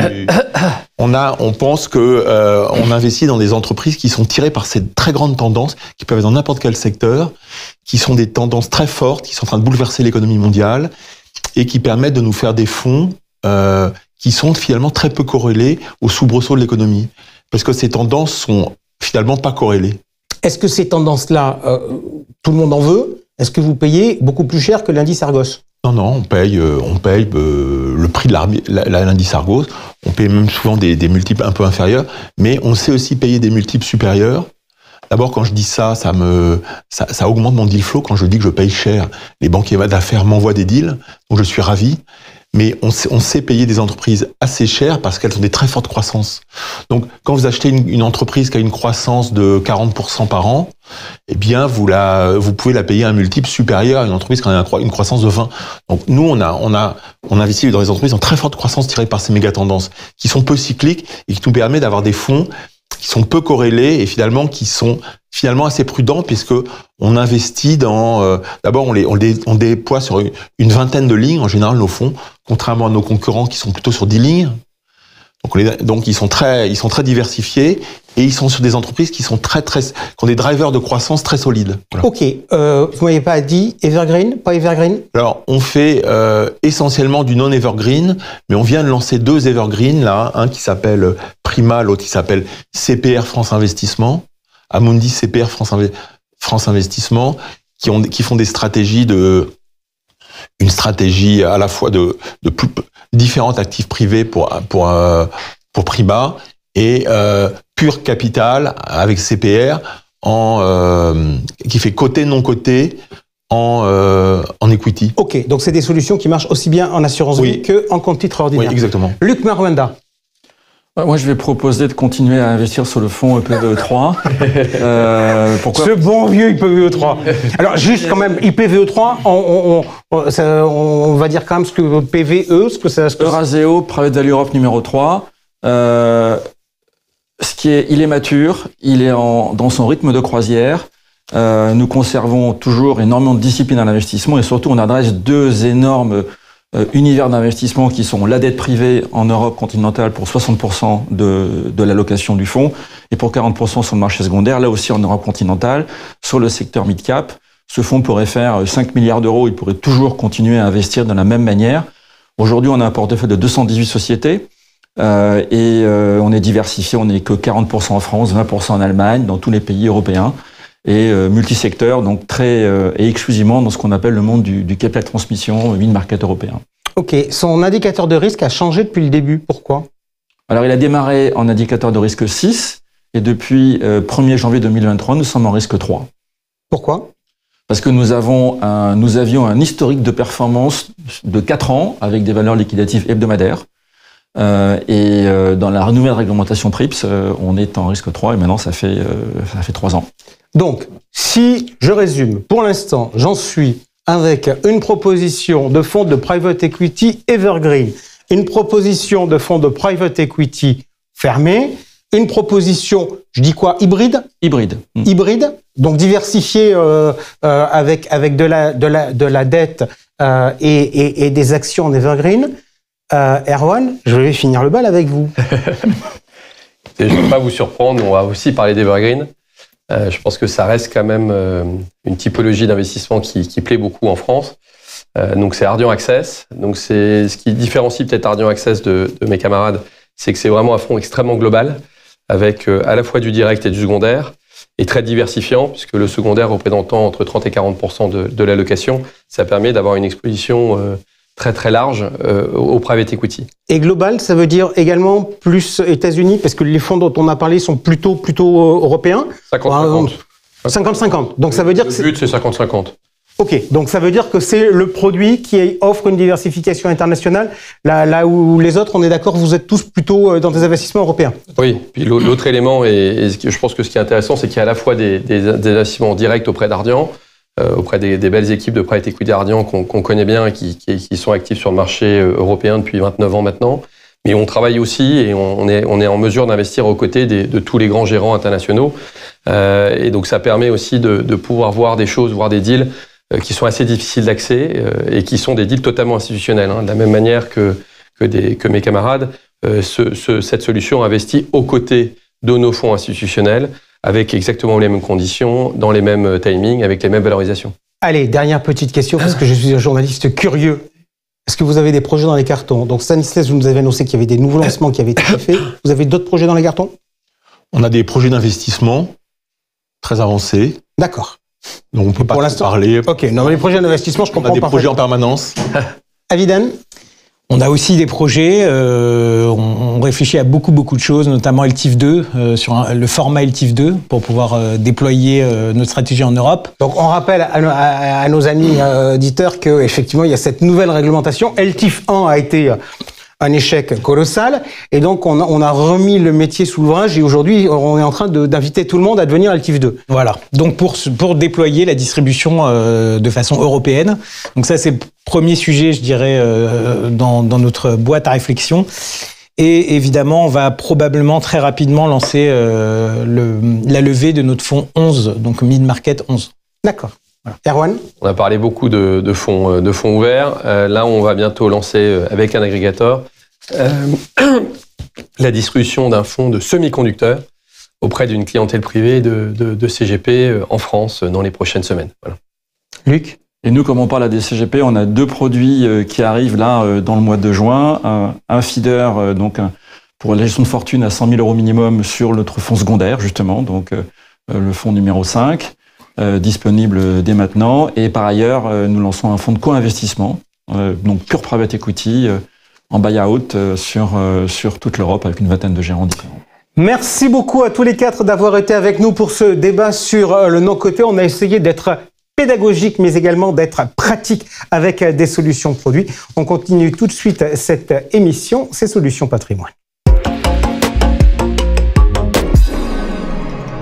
Solutions Patrimoine avec nous aujourd'hui, Olivier Dagenac, responsable de l'ingénierie patrimoniale et financière de Vie+. On revient dans l'assurance vie, mais pas pour parler des supports comme on l'a fait tout à l'heure avec Jérôme Lamarque. On revient pour parler de la clause bénéficiaire. Olivier, sujet majeur et sujet juridique aujourd'hui très important, puisque la Cour de cassation a changé d'avis. Qu'est-ce qui s'est passé ? Alors, la Cour de cassation a changé sa position sur l'opposabilité de la désignation bénéficiaire réalisée par l'assuré vis-à-vis de l'assureur. C'est-à-dire qu'avant, il fallait que l'assuré ait communiqué ses volontés à l'assureur pour que, au moment de son décès, eh bien, le contrat soit dénoué au profit des bénéficiaires désignés. Aujourd'hui, la Cour de cassation, elle dit ça, c'était une condition qu'on avait rajoutée à la loi. Si l'assuré, il a désigné bénéficiaire sur un morceau de papier, qu'on a une date certaine et qu'il l'a gardé dans un dossier, qu'on le retrouve après son décès, eh bien, les bénéficiaires désignés sont normalement désignés pour le capital du contrat d'assurance. Ok, donc là, en l'occurrence, c'était une affaire de cette nature. La Cour de cassation a motivé, a expliqué que c'était bien un changement de jurisprudence. Qu'est-ce que ça change ? Est-ce que ça augmente les risques de fraude, finalement, de vraies fausses clauses bénéficiaires qui vont être intégrées ? C'est une décision à la base qui favorise la liberté des assurés. Alors, sur le fond, c'est une bonne décision, parce que l'assuré, à tout moment, il peut modifier sa clause bénéficiaire. Dans les faits, aujourd'hui, il y a environ 58 millions de contrats d'assurance vie en France, avec 18 millions d'assurés. Donc, une source de difficultés quand même assez importante qu'on va retrouver devant les juges du fond, parce qu'on va peut-être retrouver des clauses bénéficiaires dans un tiroir, dans un dossier, ou à travers les documents de l'assuré, mais son décès ayant déjà donné lieu au paiement de la prime par l'assureur. Ok, donc ça va potentiellement donner du travail aux tribunaux, sauf si, naturellement, rien n'interdit lorsqu'on change sa clause bénéficiaire, d'en informer son assureur, même si c'est plus une condition sine qua non. Je voudrais, Olivier, qu'on s'arrête 2 secondes sur cette clause bénéficiaire. On dit souvent l'assurance vie, enveloppe formidable, avec plein d'unités de compte différents, du fonds euro, où on a toute une variété d'outils patrimoniaux. Est-ce que la clause bénéficiaire, c'est quand même pas l'atout majeur de l'assurance vie ? Alors, c'est vrai que cette désignation bénéficiaire, à travers le mécanisme de l'assurance vie, de la stipulation pour autrui, et tout ce qui l'environne, c'est-à-dire L132.12, le capital issu du dénouement du contrat est hors succession, donc c'est-à-dire que je peux désigner qui je veux, j'échappe à la réserve héréditaire, je peux désigner, même si je suis marié, eh bien ma voisine, que sais-je, j'ai toutes les options possibles et je peux transmettre suivant mes souhaits. Alors juste, qui je peux pas désigner ? Alors, le médecin qui me traite et le CGP qui s'occupe de mon contrat d'assurance vie. Voilà. Après, les ministres du culte, les interdictions des libéralités classiques. Ok, je suis un grand-père, j'ouvre un contrat pour mon petit-fils qui vient de naître. On rédige une clause bénéficiaire ou pas à cet âge-là? Alors, le petit-fils, bien sûr, est mineur et donc il est incapable. De ce fait-là, les juges de protection nous ont imposé une clause bénéficiaire, mes héritiers légaux. Voilà. Ok, alors, l'exercice auquel on va se livrer, on va être très pratique. À la fois pour les épargnants et à la fois pour les conseillers en gestion patrimoniale. Tiens, d'ailleurs, petite question, vous dirigez l'ingénierie patrimoniale et financière, donc vous travaillez avec des conseillers en gestion de patrimoine. Vous avez beaucoup de questions de la part des CGP sur la rédaction des clauses bénéficiaires? Aujourd'hui, le service d'ingénierie patrimoniale chez Viplus gère environ 5000 questions par an. Et on en a un quart qui concerne les clauses bénéficiaires. Donc moi, j'ai un demi-temps plein sur cette question-là très particulière. Ok, allez, je suis conseiller en gestion de patrimoine. Je voudrais avoir quelques petites recommandations. Je vais vous faire réagir sur des clauses, puis vous me dites ce qu'il faut, si c'est bien, si c'est pas bien. Première hypothèse, je veux donner des montants. Je veux pas donner des pourcentages, je veux donner des montants. Par exemple, 150 000 pour X et 80 000 pour Y. Naturellement, je vais rajouter après, à défaut, mes héritiers pour que si jamais ils sont plus là, ça passe à mes héritiers. Ces clauses à montant, il faut s'en méfier, il faut pas s'en méfier? Alors, il faut les utiliser, mais à bon escient, c'est-à-dire, première chose, vous pouvez désigner bénéficiaire pour 150 000, un de vos enfants et 80 000, l'autre. Inégalitairement, c'est tout à fait possible, mais il faut prévoir le cas où, au moment de votre décès, le montant du contrat soit inférieur à 150 000 plus 80, soit 230 000. Donc, cette clause aura deux parties. Si mon capital est inférieur à 230 000, mes enfants par parts égales. S'il est supérieur à 230 000, 150 000 pour un, 80 000 pour l'autre, et le delta, eh bien le choix que vous souhaitez apporter à ce contrat. Ok, deuxième cas, l'autre jour j'ai été gentiment invité par une association d'épargnants à venir parler devant des adhérents, et lorsqu'on a parlé de clause bénéficiaire, est arrivé le sujet de la renonciation. Donc le sujet de la renonciation, c'est pour ça qu'on met à défaut mes héritiers, pour que si jamais on est prédécédé, ben naturellement on renonce. Il y a un deuxième sujet qui est important, c'est la représentation. Comment on peut gérer le sujet? Je vais prendre une clause, j'ai 3 enfants, je vais mettre mes enfants à parts égales. La seule différence, c'est que je sais que dans mes 3 enfants, il y en a 2 qui ont bien réussi et un qui est un peu plus en difficulté. Et donc, potentiellement, ceux qui ont bien réussi préféraient ne pas prendre l'argent et que ça revienne à leurs enfants, à eux. Comment faire? Alors, c'est vraiment une problématique aujourd'hui importante parce qu'on hérite de plus en plus tard dans la vie. Est-ce que ça a du sens de toucher un capital à 60 ans, 65 ans au décès de ses parents? Est-ce qu'on ne pourrait pas laisser sauter une génération? En matière de droit des successions, la représentation, elle est de droit. En matière d'assurance vie, il faut qu'elle soit prévue. Donc, dans le cas que vous évoquez, il faut rédiger la clause de la manière suivante. Mes enfants, vivants ou représentés, par suite de prédécès ou de renonciation au bénéfice. Et là, chaque enfant pourra, au moment du décès de l'assuré, eh bien, choisir de percevoir le capital ou de renoncer au profit de ses propres enfants. Dans les arguments dont on entend beaucoup parler, c'est le démembrement de la clause bénéficiaire. Donc, on crée à cette occasion un quasi usufruit. Est-ce que il n'y a pas des risques patrimoniaux sur cette clause-là? Première chose, il faut rassurer les auditeurs. L'administration fiscale nous a dit que les problématiques du 774 bis avec la créance de restitution ne touchaient pas la clause bénéficiaire démembrée. Donc la clause bénéficiaire démembrée garde son avantage civil, mais aussi son avantage fiscal. Ça, c'est la première des choses. La deuxième des choses, dans le démembrement, il y a un usufruitier et un ou plusieurs nus propriétaires. Et il faut toujours articuler cette clause en prévoyant le cas, bien entendu, du décès de l'usufruitier avant celui des nus propriétaires. Normalement, c'est l'usufruitier, c'est le conjoint qui est plus âgé que les enfants. Mais aussi le cas du décès des nus propriétaires, voire même le cas de la volonté de renoncer des nus propriétaires au profit de leurs propres enfants. Donc ce sont des clauses qui sont à manier avec précaution et il faut vraiment les faire valider en amont par les compagnies d'assurance. Alors, dans la clause à manier avec précaution, il y avait un grand débat qui avait été lancé par Jean Aulagnier. C'était le sujet de la renonciation. Puisque la règle, c'est que quand on renonce, a priori, on renonce à tout. Et on passe au suivant dans l'ordre de la clause bénéficiaire. Et Jean Aulagnier avait proposé une clause dite à tiroir, permettant au conjoint, par exemple, on a envie de protéger son conjoint, mais il a peut-être pas besoin de tout le pognon. Et si finalement il prend tout et qu'il donne aux enfants, ça va être considéré comme une donation. S'il a un certain âge, on va se retrouver taxé. La clause à tiroir, quelles sont vos recommandations sur cette clause-là?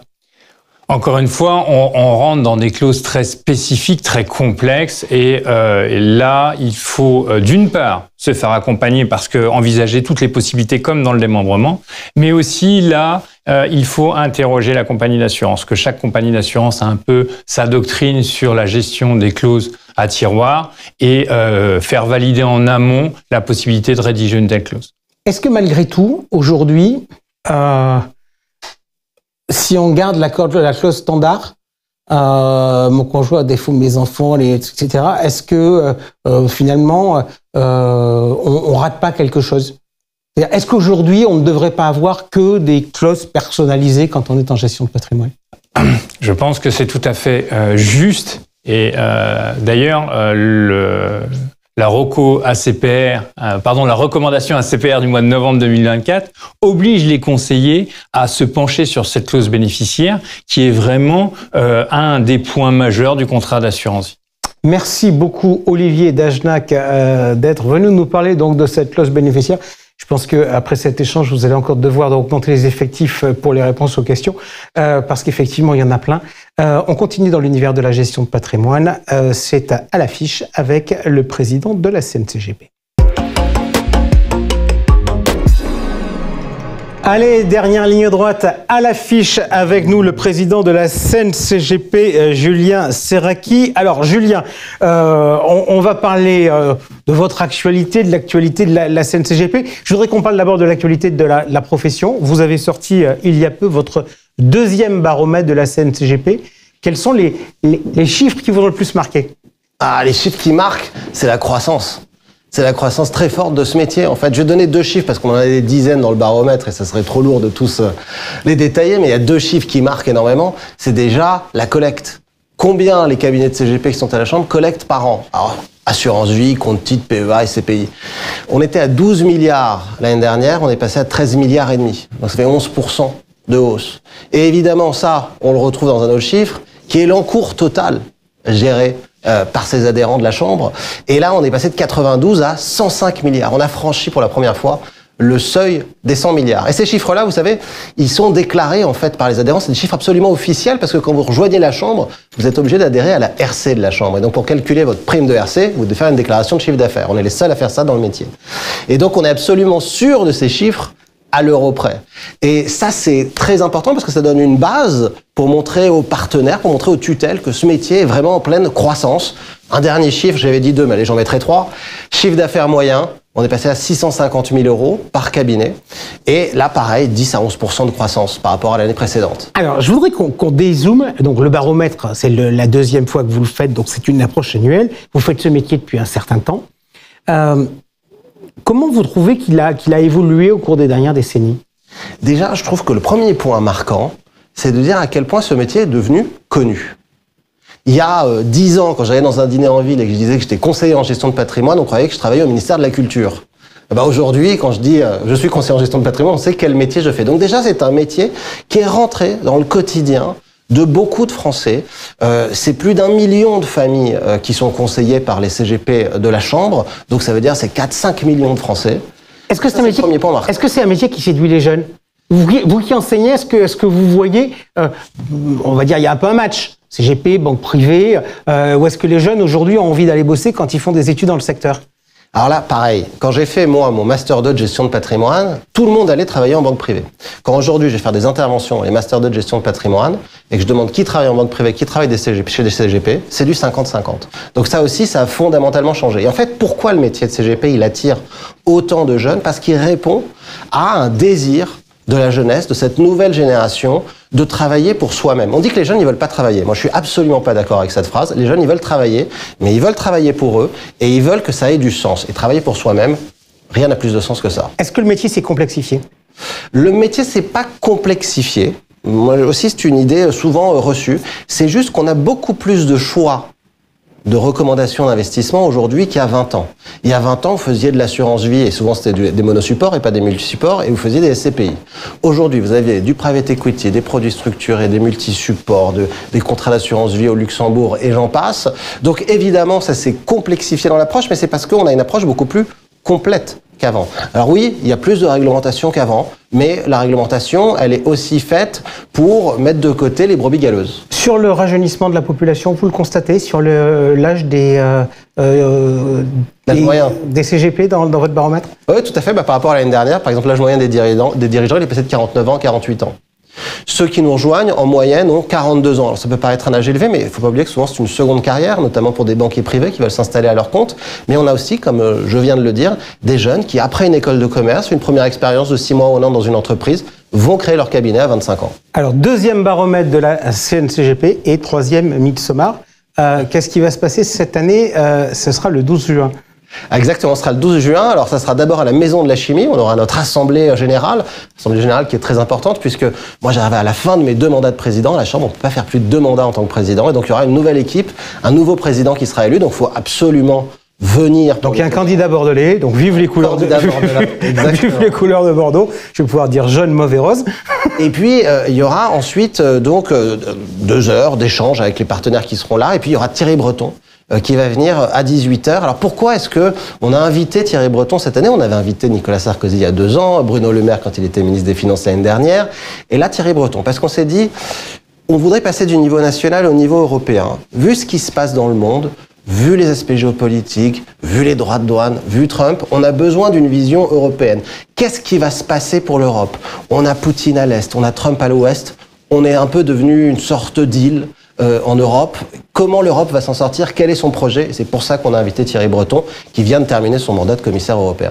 Alors, question par rapport à ça, cette Assemblée générale. Donc, vous nous dites qu'il est important d'y aller parce que c'est une assemblée élective pour un nouveau mandat à la tête de la CNCGP. Est-ce qu'il n'y a pas d'autres enjeux? C'est-à-dire que c'est vrai que les organisations professionnelles ont de plus en plus tendance à faire des grands raouts.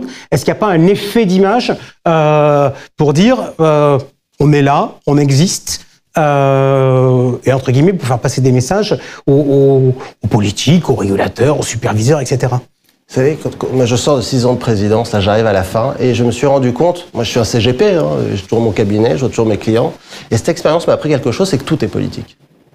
C'est que tout événement que vous faites, toute communication est politique. Et c'est pour ça que je le dis aux adhérents, de manière très claire, je leur dis, venez à l'AG, venez à la soirée, parce que, évidemment, c'est votre association, il faut s'intéresser à la vie de son association, mais aussi surtout parce qu'on est là pour faire une démonstration de force auprès des tutelles qui seront là, auprès des politiques qui sont là, auprès des partenaires pour qu'ils continuent à investir sur notre métier. Il faut montrer qu'on est nombreux. Donc quand vous venez à l'Assemblée Générale, quand vous venez au Midsommar, vous défendez les intérêts de votre profession et donc vous défendez les intérêts de votre cabinet et donc vos propres intérêts. Ok, première partie, donc on bosse, Assemblée Générale, échange avec les partenaires et on va débattre, on va échanger avec Thierry Breton, qui n'est pas un homme qui n'a pas sa langue dans sa poche. Alors, donc, je l'ai vu il y a quelques jours. Et effectivement, il n'est pas langue de bois du tout, Thierry Breton. Deuxième partie de la soirée. Deuxième partie, donc 5 minutes à pied de la Maison de la Chimie. On va, alors là, émerveillement des yeux, au musée Rodin, plus grand jardin privé de Paris. C'est l'endroit, à mon avis, le plus chiquissime de Paris, d'ailleurs. Et très régulièrement, il est privatisé par les plus grandes marques de luxe pour y faire tout un tas d'événements. C'est la première fois que des CGP ont fait un événement là-bas. Et on réserve des surprises parce que c'est un peu notre spécialité. Ça l'est devenu depuis 2 ans de faire des surprises qui laissent des très grands souvenirs et notamment pas mal de surprises autour de la sculpture. Vous allez peut-être repartir avec des sculptures à votre effigie. Bien. Si je vous demande d'être un penseur, Quel bilan vous faites de vos deux mandats? Alors, je vais pas prendre la pause. Le bilan que je fais, c'est en fait la Chambre, elle a doublé de taille. On a 2 fois plus de permanents, 2 fois plus de budget. On vient de prendre des grands bureaux. Mais c'est évidemment parce qu'on accompagne en fait la croissance d'un métier. Et je dis souvent, on est dans l'âge d'or du métier de CGP. Parce que finalement, le cœur de notre clientèle, la clientèle patrimoniale, elle est encore beaucoup dans la banque de détail, même pas dans la banque privée.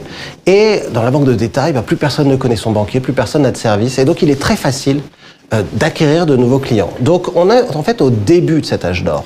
Alors, début de l'âge d'or, justement, l'avenir, vous pensez que le mouvement, il va bouger comment? Parce qu'on voit bien ce qui est en train de se passer dans le secteur bancaire, avec des autorités qui veulent que les banques gagnent plus d'argent, que la contrepartie de gagner plus d'argent, c'est d'avoir moins d'agences, donc moins de proximité. Vous dites, c'est l'âge d'or ou c'est le début de l'âge d'or? Alors, c'est le début de l'âge d'or parce qu'en fait, on va connaître un phénomène qu'on ne voit qu'une fois par siècle. C'est, au XXe siècle, vous avez eu la bancarisation. Avant, au XIXe siècle, très peu de gens avaient des comptes en banque. Au XXe siècle, tout le monde s'est mis à avoir des comptes en banque. Au XXIe, ça va être le siècle de la débancarisation. Qu'est-ce qui va se passer? Vous allez garder votre carte bleue, votre chéquier et puis votre emprunt auprès de votre banque. Mais pour tout ce qui sera conseil sur l'épargne, vous irez voir des cabinets indépendants des banques et donc des CGP. Et c'est pas que les CGP qui sont dans ce mouvement-là. On le voit très bien. Regardez ce qui se passe autour des cryptoactifs. Regardez ce qui se passe autour des robo-advisors. Comme ça, il y a une volonté de sortir l'épargne des banques qui est très forte. Et les CGP, évidemment, sont au cœur de ça. Donc, 21e siècle, débancarisation. Merci beaucoup, Julien Serracchi, d'avoir été avec nous. Donc, on se retrouve le 12, donc, à la Maison de la Chimie pour l'Assemblée Générale et Thierry Breton. Et ensuite, au Musée Rodin. Merci à vous d'avoir été avec nous pour cette longue émission patrimoniale. On se retrouve le mois prochain, ce sera le 2 juillet, avec un débat qui portera sur le thème que nous n'avons pas abordé aujourd'hui, comme quoi les choses sont bien faites. Il sera question de SCPI. Salut, ciao.